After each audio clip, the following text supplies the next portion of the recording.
Yo, Philosopher Stoned. What's good? Tonight, we got something that I've been wanting to fucking cover for a minute. But I mean, another one of these mysterious things that we just can't get a straight answer for.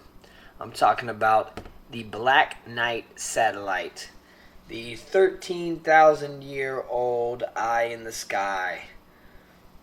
Now, if you want to know what I think it is, we'll get to that at the end. I'll shoot you some shit that I think it is, cause I have a strong opinion about this. All right, here we go. On February 11th, 1960, the U.S. Navy's Dark Fence radar system detects a rather large, unidentified floating object in polar orbit around Earth. This was extremely surprising and fascinating because no one had the ability to send anything this large into space, and it is said to have traveled way too fast to be any type of satellite known by man to be put into orbit. By 1954, there were two known satellites in orbit, and this wasn't one of them. It was said to be changing shapes, like it was tumbling through space like a giant piece of slime, just malleable to the wind. Here's some math for you. The black shape shifting object was orbiting around 79 degrees off from the equator, not the 90 degrees of a proper polar orbit. Its orbit was also highly eccentric, with an apogee of 1,728 kilometers, but a perigee of only 216 kilometers. The object was said to make a complete orbit in 104.5 seconds. Now that's where the mystery really lies. This thing is estimated to weigh about 15 tons. So that's way more weight than any satellite at the time can be in orbit. Like, I think the maximum I read was like 2,000 pounds. Now, Tesla was said to report that in 1899 he developed some high voltage radio equipment in Colorado Springs, which led to him saying he was receiving some electrical signals that appeared to be intelligent. The signal was clearly repeated with clear suggestion and repeated in the same number and order, so it wasn't just random signals breaking through to his equipment. First, Tesla figured this was some high intelligent alien life, most likely from Mars. In a later conference, he changed that claim and said it was coming from somewhere else in space. I feel like back then, they just blamed it all on Mars. It was just Mars. It was just the Martians. Don't worry about it. It's just the Martians. Now, Stanford space scientist Ronald Bracewell said this could be some type of probe satellite placed in the orbit of Earth to communicate with us somehow. His theory was that some civilization would be looking for other intelligent life, and the Black Knight would lay dormant until the life on said planet was advanced enough to send and receive communications. So it's like a Big Brother satellite, but it's like, hey, when y'all are ready, we'll know. We'll turn on when we know that you're ready to communicate. That's a good one right there. In 1963, while orbiting Earth in his Mercury space capsule, astronaut Gordon Cooper reported a strange object that glowed with a greenish hue. NASA told him to shut up about it and move along, and then claimed his report was due to a hallucination from carbon monoxide leak in the capsule. I call bullshit on that, because this UFO was seen by dozens of people at the Mucia, I don't know how to say that word, tracking station on the radar screens at NASA. So there was people that saw it. Gordon Cooper would later say that shit like this happens all the time, and NASA just keeps it locked in the vaults and no one ever says a fucking thing about it. So it's not just one or two whistleblowers from NASA. It's like a lot of them that are just silenced, and it just happens all the time. It's just a regular thing. It's like that one employee who's like fucking 10 minutes late every day. You just don't say anything about it because it is what it is. Mind your own business. I really like this part of it all. Scottish researcher Duncan Lunan. In 1973, the mystery of the Black Knight satellite was eating away at Duncan, so he went back to the reports Norwegian scientists made way back in 1928 about getting shortwave transmission that were classified as long delay echoes, or LDEs. Upon this analysis, he discovered this was some kind of star chart that led the way to Epsilon Bootis, a double star in the constellation of Bootis. Like an invitation from the inhabitants of Epsilon Bootis. This is where the 13,000-year-old satellite lore comes from.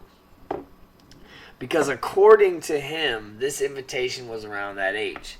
So 12,500 years to 13,000 years. Who fucking knows? Along with the decoded message, he found the varying delays when mapped on a graph formed a map of this Epsilon Bootis star system, or what it looked like from Earth 13,000 years ago. This is the decoded message by Duncan Lunan from the star people of Epsilon Bootis. Start here. Our home is Epsilon Bootis, which is a double star. We live on the 6th planet of 7. Check that. 6th of 7. Counting outwards from the sun, which is the larger of the two. Our 6th planet has 1 moon. Our 4th planet has 3. Our 1st and 3rd planets each have 1. Our probe is in the orbit of your moon. This updates the position of Arcturus shown on our maps. Pretty wild for us to be directed to a star system 103 million light years away for absolutely no reason, right? So, what was that fucking message from those people? What are they saying?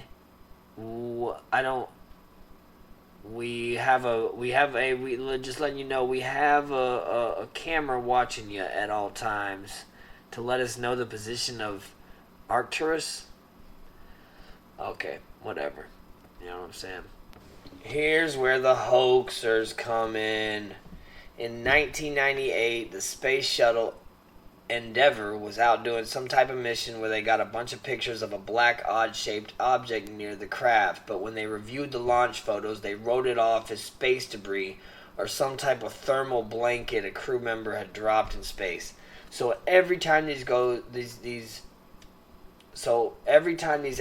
go out, they drop some shit, like just regular guys at work drop shit all the time, and it just goes into orbit, and we just have a bunch of fucking space shit out there just floating around. That's so stupid. And I know it's not easy to be an astronaut, so hold on to the fucking space blanket so we don't have these stupid articles saying that the Black Knight satellite isn't a satellite and that it's just a fucking space blanket. Fuck your space blanket. We gonna get biblical. I'm gonna get biblical. Woo! Ha! You know what I'm saying?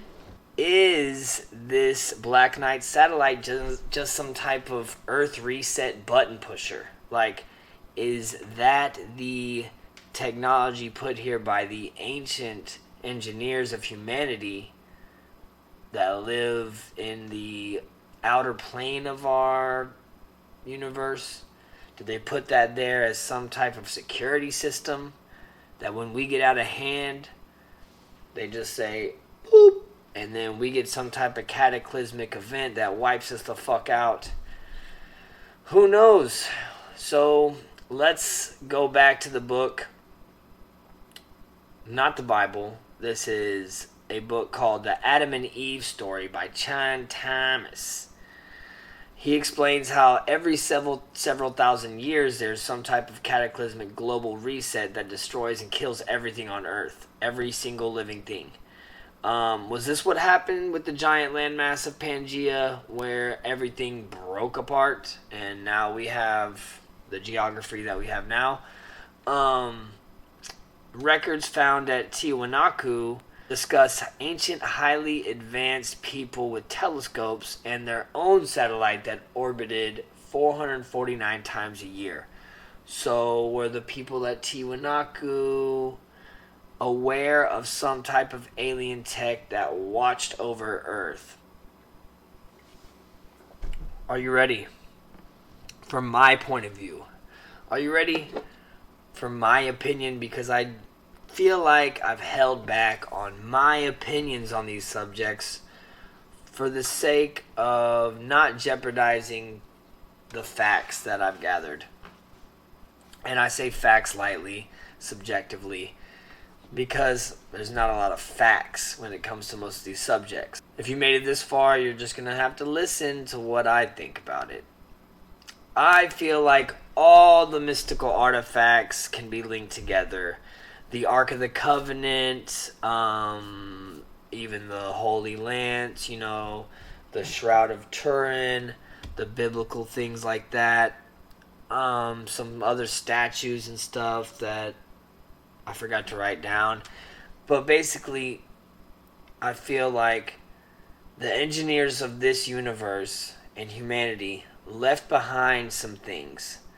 Not for us to necessarily find and reverse engineer, but for us to know at some point that we're advancing on their standard of progress, if that makes sense.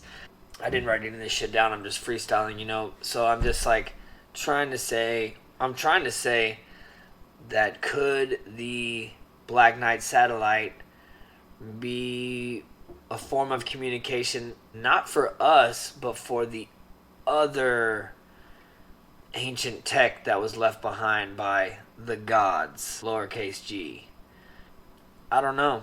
I feel like that's what it is.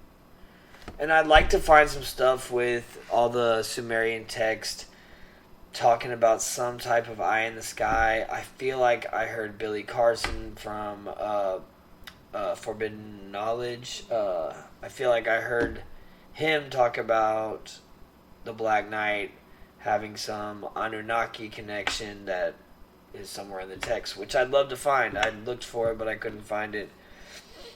I mean, you know how I feel about the Anunnaki. They're real close to my heart. There we have it. That's the Black Knight satellite. I've been meaning to do, a light episode like this. A lot of the research I've been doing lately has kind of led me down some dark fucking avenues that I have to step away from because I just don't like it. When it starts to turn your stomach, you don't want to read anymore. It's just how it goes. Thank you for watching Philosopher Stoned. I'm Brian. Gonna be back next week with another episode, I'm sure. Who knows how much research I can get done at work when no one's watching. Goodbye.